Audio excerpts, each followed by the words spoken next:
వాడ వెంకటరమణ గోవింద గోవింద. ఇప్పటి వరకు స్వామివారి యొక్క కళ్యాణోత్సవంలో భాగంగా స్వామివారికి కన్యాదానం కార్యక్రమం జరగడం జరిగింది. ఈ యొక్క సంకల్పాన్ని మీ అందరి చేత పలికించాము. అది ఎందుకొరకయ్యా అంటే ఈ కన్యాదానం చేస్తే ఏ ఫలితం కలుగుతుందో ఆ ఫలితం మాకు కూడా కలగాలని అందరి చేత పలికించిన సంకల్పంలో దాని అర్థం. అది ఏమిటయ్యా అంటే మమ అనేక జన్మసు ఇహ జన్మనిచ, అనేక జన్మల నుంచి ఈ జన్మ వరకు ఈ క్షణం వరకు చేసిన పాపాలన్నీ తొలగిపోతాయట ఈ యొక్క కన్యాదానం చేస్తే. తరువాత బాల్య యవ్వన కౌమార వార్ధకేషు అంటే చిన్నప్పుడు తెలిసి తెలియక చేసిన పాపాలు గాని, యుక్త వయస్సులో చేసిన పాపాలు గాని, వృద్ధాప్యంలో చేసిన పాపాలు గాని ఏదైనా ఉంటే అవన్నీ కూడా తొలగిపోతాయట. అలాగే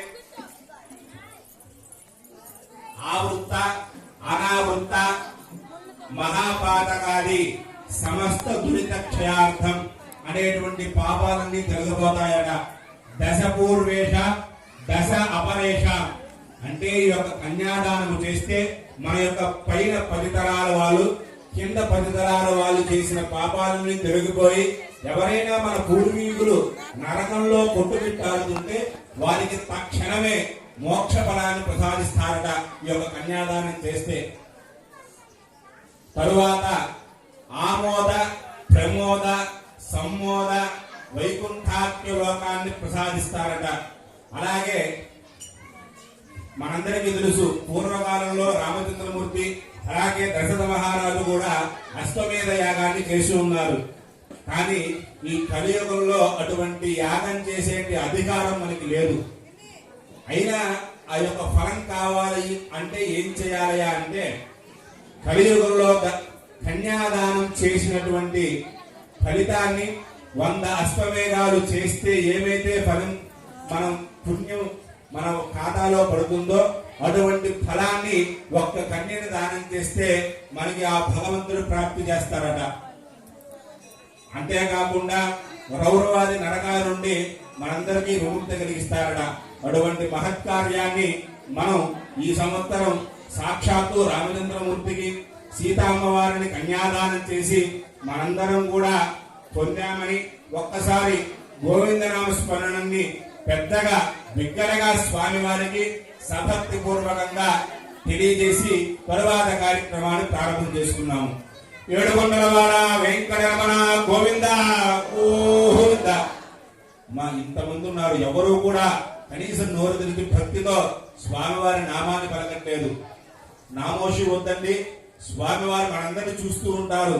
ఇంతటి ఎండలో ఇంత కష్టపడి మనందరికి ఎందుకు వచ్చాము? స్వామివారి కళ్యాణాన్ని తిరిగించి స్వామి యొక్క కృపను పొందడానికి వచ్చాము.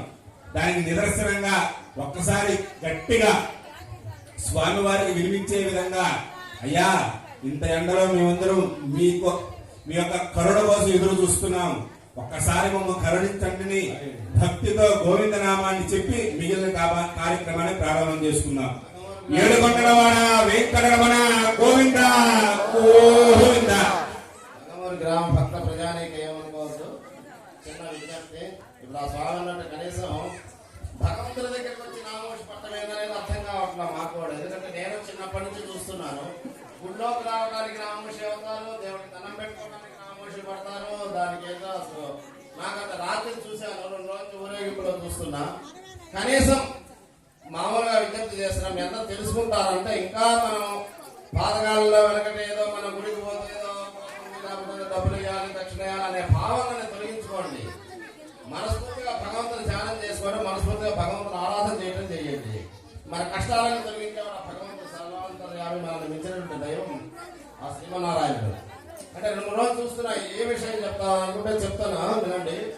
అంటే ఎవరైనా అపార్థం చేసుకున్నా కూడా ఇబ్బంది ఏం లేదు. కాకపోతే ఈవేళ కాలంలో మీరు హైదరాబాద్ సిటీలో అమెరికాలో కూడా చూడండి, బ్రహ్మాండంగా భగవంతుని దేవాలయాలు లక్షల కోట్లు పెట్టి కట్టి ఐఏఎస్ ఆఫీసర్లు పిఎం సీఎం లాంటి వాళ్ళు మోడీ కూడా మీరు యూట్యూబ్ లో వచ్చింది. ఒకప్పుడు 20 రోజులు అంటే ఏమి తెలియదు స్వామి అంతా మీరేం చెప్తే అదే చేసామనుకున్నారు. మనం చూసారు కాశీలో బ్రహ్మాండంగా ఆవిష్కరిస్తే పిఎం మోడీ గారు వెళ్ళి స్వయంగా అభిషేకం చేశాడు. ఆయన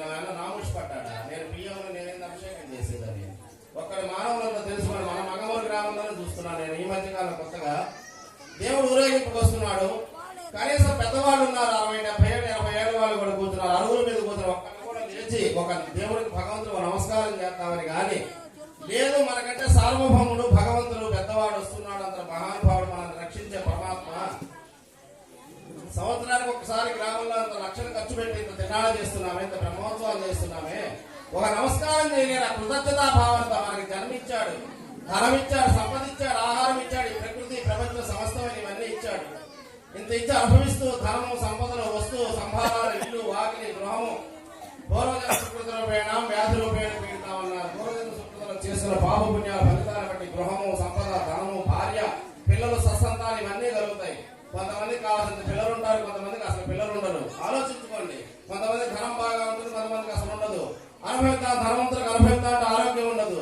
లేని వారికి కడుపు నిండా అన్నం తిందామంటే వాడికి అన్నం ఉండదు. ఎంత ఇవన్నీ మనం మామూలుగా ఆలోచిస్తే మీకు అందరికీ దీనంతా మార్గం భగవంతుడు ఎవరు వెనకాల ఎవరు అయ్యారంటే భగవంతుడు సాక్షాత్ శ్రీమన్నారాయణుడు.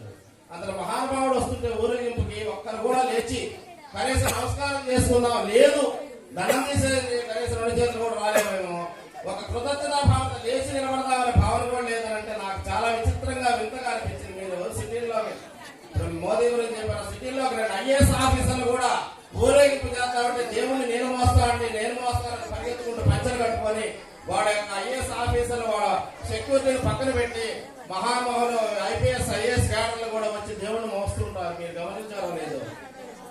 అందరికి భగవంతుడు సాక్షాత్ ప్రపంచం తరవలించిన శ్రీమన్నారాయణ మనం పరిరక్షిస్తుంది. ఆయన నమస్కారం చేయడానికి మనకు కృతజ్ఞత అంటారు. దాన్నే మనకి జన్మించాడు. 84 లక్షల జన్మలు ఎత్తి ఎత్తి ఎత్తి ఎత్తి మానవ జన్మ చాలా ఉత్తమోత్తమైనటువంటిది. అన్ని జన్మల్లో కల్లా మానవ జన్మ. ఈ జన్మలో పాపపుణ్యాలు ఏమి చేసుకుంటావు, బ్యాంకు ఖాతాలో నువ్వు ఎక్కడ డబ్బు పేర్చుకుంటావు, ఆ ఖాతాలో పేర్కొనిపోతాయి. అందువల్లే మరుజన్మలో ఈ జన్మలో చేసుకున్న పాపపుణ్యాలు మరుజన్మలో ఆయన మరుజన్మలో నాకు ఎందుకు స్వామి అనుకుంటారు. జన్మ రాహిత్యం కలగాలి. ఎప్పటికీ జన్మలు ఎత్తుతూ ఎత్తుతూ కుక్క జన్మ, ఆ జన్మ, ఈ జన్మ ఎత్తుతూ చివరికి భగవంతుడు మానవ జన్మ ఇచ్చాడు. అందులో అన్నిటికంటే ఉత్తమోత్తమైన జన్మ. ఈ జన్మలో చేసుకున్న పుణ్యఫలాన్ని బట్టే భగవంతుడు మనకి మోక్షాన్ని ప్రసాదిస్తారు. అందువల్ల మానవులు చూస్తున్న కనీసం భగవంతుడు వచ్చాడు. మీరు మనందరికీ తెలుసు, ఒక ఎమ్మెల్యేలో ఎంపీలో ఆఖరికి చిన్న చిన్న వారి కార్పొరేటర్లు వచ్చినా కూడా లేచి పరిగెత్తుతుంటారు, వాళ్ళ వెనకాల నమస్కారం చేస్తుంటారు. వాళ్ళ దగ్గర ఏముందో తెలియదు. భగవంతుడు మనకి ఇచ్చాడు, ఆయన సర్వాంతర్యం. ఆయనకు దండం పెట్టడానికి చేతులు రాకపోతే ఎట్లా? కృతజ్ఞత పోని కనీసం లేచి నిలబడి కూడా నిలబడలేకపోయినారు అని నేను చూస్తున్నా. 3 రోజులు దేవుడు ఊరేగింపుకు వస్తుంటే భగవంతుడు వస్తుంటే మరీ ముసలి వాళ్ళే నడవలేము స్వామిని లేవలేమంటే ఎవరెవరు కట్టడం చెట్టారు. సత్యనారాయణ వ్రతాలు చేసుకుంటున్నారు. అందరికీ ఇప్పుడు కాలంలో వెనకటి కాలంలో మీదే బ్రాహ్మణ చేసేది అంతా మీ వ్యాపారాలు చేసేది, అవి చేశారు ఇవి చేశారు అంతా వాపోతున్నారు మా మీద. యూట్యూబ్లో కూడా ప్రపంచం అంతా ఏం మేము అందరికి నేర్పించి తెలియజేసాం తప్పు అది. అందువల్ల యూట్యూబ్లో వేళ చూస్తున్నారు. సత్యనారాయణ చేసి ఎందుకు చేయాలా, సత్యనారాయణ చేసే కథ ఏంది, దాంట్లో భగవంతుడు ఏం చెప్పాడు, ఏం చేయాలా అనేది చేస్తున్నారు. ఏ ఆయన నీకు సంతానం ఇచ్చాడు, లేదా ధనం ఇచ్చాడు, సంపద ఇచ్చాడు, కృతజ్ఞత కొబ్బరికాయలు ధనం పెట్టుకోమని చెప్పాడు. భగవంతుడు ఏమైనా మనల్ని నీకు లక్షలు రాసిపోయమని చెప్పలేదు. భగవంతుడు బంగారం కాసులు పోయమని చెప్పలా. అసలు పోసిన భగవంతుడు స్వీకరించాడు. భగవద్గీత ప్రతి ఒక్కరింట్లో పెట్టుకోండి. రోజు ఒక శ్లోకం 5 నిమిషాలు టైం ఉండదు ఆ మానవుడికి. పొద్దున స్నానం చేసామా, 2 నిమిషాలు దీపం వెలిగించాము, అగరబత్తి, పెద్ద పూజలు పునస్కారాలు, గంటలు గంటలు ప్రార్థన చేసి కొంతమంది అంటారు అప్పో మేము ఇవాళ స్వామి పొద్దు నుంచి గంటల సేపు ఇంత పూజ చేసామంటారు. మనసు ఉండాలి అక్కడ. మనసు భావం లేకుండా ఎంత పూజ చేసినా శూన్యం అనమాట. అందువల్ల మనసును భగవంతుడు అర్పించమన్న శ్రీకృష్ణ భగవద్గీతలు ఏం చెప్పాడు? రోజు ఒక శ్లోకం చదివితే నాకు 2 నిమిషాలు కూడా పట్టదు. అసలు శ్లోకం 2 నిమిషాలు పట్టదు. అలా సంవత్సరం పాటు పుస్తకం పూర్తవుతుంది. మళ్ళీ మన జీవితం ఎంత ఉంటుంది? ఒక 50 ఏళ్ళ 30 ఏళ్ళ 70 ఏళ్ళ ఉంటుంది. జీవితంలో ఎన్నిసార్లు చదవద్దు భగవద్గీత? ఎంత జ్ఞానం కలుగుతుంది? మనం ఏం చేయాలి, ఎందుకు వచ్చాం ఈ భూమి మీదకి, ఎందుకు ఈ ప్రపంచంలోకి వచ్చాం, మనం ఏం చేస్తే మోక్షం వస్తుంది? సంపాదించావు లక్షల కోట్లు, దానాధర్మం చేస్తే రూపాయలు 2 పైసలు దానాధర్మం చేయండి. అన్నం లేని వాడికి అన్నం పెట్టండి, భోజనం లేని వాడికి భోజనం పెట్టండి. దేశానికి వచ్చిన వాడికి భగవంతుడు అదే చెప్తాడు. ఏ రూపంలో ఎప్పుడు ఎవరికి సాక్షాత్కరిస్తారో తెలియదు భగవంతుడు. మన ఇంటికి వచ్చిన అడుగునే వాడికి లేదు అనవాకండి. ఎందుకంటే లేదు అని అంటే లేదు లేదు అనుకుంటే ఆ పైన అసలే దేవతలు ఉంటారు, లేకుండానే పోతుందని పెద్దలు చెప్తుండే వాళ్ళు. అందువల్ల ఎప్పుడు లేదనవాకండి. ఉంటే పెట్టండి, లేకపోతే ఆయన పక్కింటికి పోయారని చెప్పండి. వెనకటి రోజుల్లో అడిగాము, మా ఇంట్లో ఊళ్ళలో కూడా తెలియదు, మన ఊళ్ళో కూడా తెలిసి అందరూ అయ్యా మా ఇంట్లో ఎవరన్నా అతిథులు వస్తే కనుక గెస్టులు వస్తే ఊళ్ళలో భోజనం అప్పుడు రోజులు ఈ హోటల్స్ ఇవన్నీ ఉండేవాళ్ళు. పలాంటి ఆచార్య గారింటికి వెళ్ళండి, ఆ ఇస్తరు దొరుకుతుందని ఆవిడ ఇస్తరు ఇచ్చినా కూడా పుణ్యమేట. ఆ ఇల్లు పెట్టే ఇల్లు చూపించినా కూడా పుణ్యమేట మనం పెట్టలేకపోయినా. అంత మహత్తరమైన భగవంతుడు ఎన్నో గొప్ప అవకాశాలు ఇచ్చారు మనం మారటానికి, మనం మోక్షాన్ని కలిగించడానికి, మనం భగవంతుడు మనం నిజేయటానికి. అందువల్ల భగవంతుని ఎందుకు ఎప్పుడు ఎక్కడ ఒకటే మార్గం చేత మీరు మాకు డబ్బులు ఇవ్వకపోయినా లక్షల కోట్లు ఎక్కడ ఎవరికి ఏం దానధర్మం కూడా చేయలేదు. భగవంతుని ఎందుకు కృతజ్ఞతా భావనతో ఉంది ప్రకృతి ప్రపంచం సమస్తం ఇచ్చి ఒక్కసారి కన్ను తెరిస్తే ఏమవుతుందో మనకు తెలిసి ప్రళయం వస్తే వర్షం ఎక్కువ పడ్డా మనం భరించలేము, ఎండ ఎక్కువ వచ్చినా భరించలేము. ఏది సమానంగా ఉంటేనే భరించాం. రాత్రి పగలు చీకటి వెన్నెల వర్షము కాలము మొత్తం అవునా? ఏది ఎక్కువ అయినా భరించగలమా? అమ్మో నాయన వర్షం తెగబడిపోతుందో, నెల రోజుల క్రితం మురికి వారంలో వరదలు వచ్చేస్తాయని భయపడతాం. పడకపోయినా ఎండాకాలం ఇదైపోతుంది. ఇంతవల్ల ఈ భగవంతుడు మనల్ని మించిన శక్తి ఏదో ఉంది, ఆ శక్తి అనేది భగవంతుడికి కృతజ్ఞతా భావనగా ఉంది. ఒకటి మాత్రం నమస్కారం భగవంతుడు చేసుకోండి. ఎమ్మెల్యేలు ఎంపీలు వచ్చినప్పుడు బ్రహ్మాండంగా వాళ్ళని ఆదరించి బ్రహ్మాండంగా చేసి అంతకంటే భగవంతుడు సాక్షాత్ శ్రీమన్నారాయణ కదా. ఆ భగవంతుడు ఆ విధంగా తెలుసుకొని చక్కగా భగవద్గీత అలాంటివన్నీ చదువుకుంటూ మన జ్ఞానం కలిగి ఆ భగవంతుని కృతజ్ఞతా భావంతో మనకి ఏం కావాలో ఆయన ఇస్తారు. అది తెలుసుకోండి. తల్లిదండ్రులు ఎప్పుడు బిడ్డలకి ఏం కావాలో చూస్తారు. మనం అడిగితే ఇవ్వరు. పిల్లలకి చిన్నప్పటి నుంచి అనుకుంటారు కదా, చిన్నప్పుడు పుట్టిన పిల్లలు అడిగితేనే మనం పెడతాము. వాడికి భోజనం పెట్టి ఇది కడిగి కాళ్ళు కడిగి టాయిలెట్కి ఎత్తేసి ఇవన్నీ ఇన్ని చేసి వాళ్ళు అడగకుండానే మనం ఎన్నో చేస్తుంటాం కదా. అట్లే భగవంతుడు కూడా మనకి ఏం కావాలో మనకి ఇస్తాడు భగవంతుడు. అందువల్ల ఆ విధంగా ఎప్పుడు భగవంతుడు ఎల్లవేళలా కనీసం రోజుకు ఒక 18 సెకండ్స్ అయినా భగవంతుని మనసు నిలిపి ప్రార్థన చేసుకోండి. బయటికి బహిరంగంగా చేయరాబడి మనసులో అయినా. ఈరోజు మన యొక్క సీతారామస్వామి వారి కళ్యాణ మహోత్సవ సందర్భంగా ఇక్కడ ఇప్పుడు మాంగళ్య పూజ స్వామివారి యజ్ఞోపవి ధారణ జరుగుతున్నది. లోక కళ్యాణార్థం చేస్తుంటామని చెప్తుంటాం. మా భగవంతుడి కళ్యాణం లోక కళ్యాణార్థం చేస్తుంటాం. మన కళ్యాణం మన కోసం చేసుకుంటాం. కనుక ఆ లోక కళ్యాణార్థం చేసే మాంగళ్య పూజలో భాగంగా ఈరోజు అమ్మవారికి సమర్పించిన బంగారు చేను 2 మాంగళ్యాలు చేసినటువంటి భక్తులు మానినే సుశీల గారు, వేణుగోపాల్ గారు. వారు బొంబాయిలో ఉంటారు. ఇక్కడ మన కల్లూరు వారి యొక్క కుటుంబం వారి ఇంటి ఆడవచ్చు. వారు అమ్మవారికి ఒక 10 ఏళ్ల క్రితం 7 ఏళ్ల క్రితం బంగారు చైన్ పర్మనెంట్ గా అమ్మవారికి చైన్ ఇచ్చేశారు.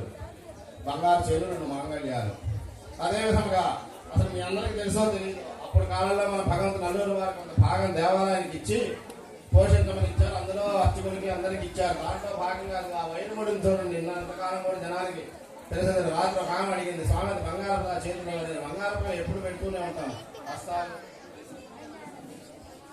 128 గ్రాములు ఒక మన నల్లూరు వారి కుటుంబంలో ఒక ఆవిడ గాజులు అవి అప్పటికప్పుడు తీసి ఇచ్చేసింది స్వామి. అది బంగారపది అందరికి ఎప్పుడు పెట్టుకుంటాం ఏదో అనుకుంటుంటారు. అందుకని కొంచెం స్వామి అనుకుంటారేమో. మాదే రోడ్డు బోర్డు అయితే బాగా తోలితే ఇంకా బంగారం కంటే ఎక్కువ మెరుస్తుంది. బంగారం కాబట్టి నేను తోవలేక పెట్టేవాళ్ళ దాన్ని అప్పుడు పాలిష్. ఈ అమ్మవారికి పెట్టినటువంటి కిరీటం చూడండి, ఇది కూడా ప్యూర్ బంగారం అనమాట. ఈ రోజు కొనాలంటే లక్షల్లో ఉంటుంది కిరీటాలు. అట్లనే అమ్మవారికి అప్పట్లోనే కాసులు పేరు ఇచ్చారు. అప్పట్లో బంగారు వడ్డాణం చేయించారు మనోళ్ళు భద్రాచలంలో లాగా. అదేవిధంగా నిన్న గరుడ సేవకు పెట్టాము, చూసే ఉంటారు. మన రాత్రి గరుడ సేవకు అభయస్తాలు ప్యూర్ బంగారం అన్నమాట. ఆ విధంగా అప్పట్లోనే మన రామాలయానికి ఎంతో మంది దాతలు నల్లూరు వారి కుటుంబం నుంచి ఎంతో బంగారం సంప్రదాయంతో ఇచ్చున్నారు. అట్లనే ఊళ్ళో కూడా అవకాశం ఇస్తే ఇస్తారు అని తెలుసుకొని వారు కూడా అందరికీ భక్తులకు కూడా అవకాశం ఇవ్వడం జరుగుతున్నది. కనుక ఈ సంవత్సరం కూడా సీతమ్మ వారికి ఇచ్చిన బంగారు మాంగళ్యాలు, అట్లనే నల్లూరు వారి కుటుంబం తరఫున దేవస్థానం తరఫున కూడా ఇంకో మాంగళ్యం కూడా ఈ రోజు ఇక్కడ మాంగళ్య పూజలో ఇచ్చిన్నారు జరుగుతుందన్నమాట. ప్రతి సంవత్సరం ఇస్తారు. తర్వాత నల్లూరు సుబ్బారావు గారు, ధర్మపత్రి కృష్ణవేణి గారు వాళ్ళ ఇల్లు నెంబర్ ఎంత వారు కూడా బంగారు మాంగళ్యాలు ఇచ్చున్నారు ఇప్పుడు అమ్మవారికి.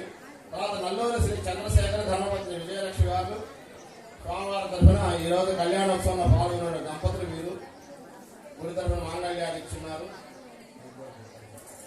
ఇప్పుడు గుడి తరఫున ఇచ్చిన మాంగళ్యాలు కూడా ఈ నల్లూరి చంద్రశేఖర్ గారు, ధర్మపత్రి గారు, మన వెంకటచలమయ్య గారి కుమారులు కోడలు ఆయన రాఘవయ్య ఉంటారు.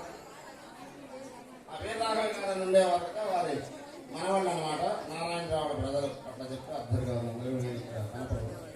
అదేవిధంగా వారు కూడా అమ్మవారికి ఇప్పుడు గుడి తరఫున ఇచ్చిన మాంగళ్యం బంగారు మాంగళ్యం ఇచ్చున్నారు అనమాట. అదేవిధంగా స్వామివారి నూతన వెండిది యజ్ఞోపేతం ఇచ్చిన భక్తులు మరియు మెట్టలు పిల్లలు ఇచ్చిన భక్తులు వీరి పేరు గోత్రం ఇవ్వాల.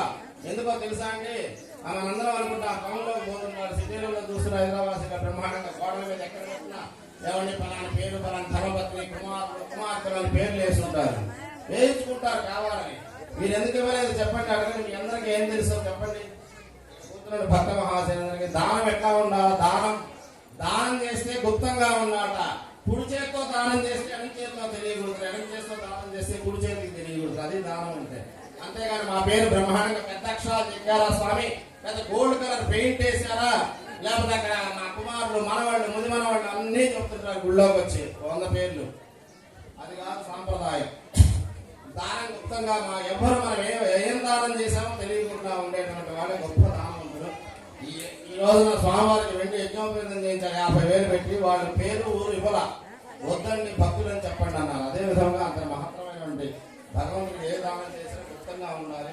సరే, ఇదే విధంగా ఇప్పుడు నెల్లూరు వారంతా అవకాశం ఇస్తున్నారు. దేవస్థానం ఈవో వాళ్ళు కూడా ఎవరైనా సరే దేవాలయాన్ని డెవలప్ చేయాలనే ఉద్దేశంలో 3-4 సంవత్సరాల నుంచి కూడా నేను చెప్తూనే ఉన్నా. రథోత్సవంలో కుర్రవాళ్ళందరికీ చెప్పా, సాఫ్ట్వేర్ అందరికీ చెప్పా, దేవాలయం కొంచెం ఇదైపోయింది నాయన, వర్షాలు పడుతుంది, లోపల నీళ్ళు వస్తున్నాయి, దేవాలయాన్ని పునరుద్ధీకరణ చేయాలి అంటే చేద్దాం స్వామి అని చెప్పాలన్నారు. సరే, పూర్కునే వాళ్ళు కూడా అంటే వాళ్ళు పూర్వ అందరం నిలబడాలా కనుక ఈ దేవాలయానికి పునరుద్ధీకరించాలా. అక్కడే లక్ష్మీ అనే అనంతకృష్ణ గారు అబ్బాయి పూర్వలో ఈ గాలిగోపానికి మొత్తం చెక్ ఇచ్చేసి బొమ్మ కట్టేసి ఇదంతా చేయించడం కూడా జరిగింది. ఆయన ఫ్రెండ్ సర్కిల్ ఐఏఎస్ వారి ద్వారా కూడా ఆయన కూడా స్వయంగా పంపించి ఈ విధంగా ఇంకా కూడా దేవాలయాన్ని చాలా కార్యక్రమాలు చేయాల్సిన పని ఉందాక సంవత్సరానికి ఒకసారి సంవత్సరం ఎవరైనా సరే ఏదైనా భగవంతుడికి ఏదైనా చేయదలుచుకున్న వాళ్ళు కమిటీ వారిని నా కుటుంబీకులు దేవస్థానం ట్రస్ట్ బోర్డు కానీ ఈవో గారిని కూడా కలిసి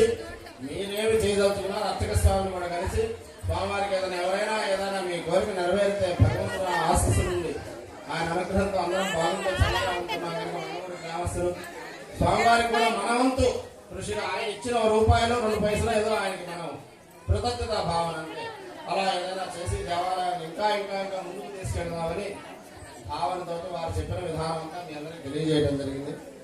మాంగళ్య పూజ అయింది. అందరూ ఒకసారి నమస్కారం. ఏడుకొండలవాడ వెంకటరమణ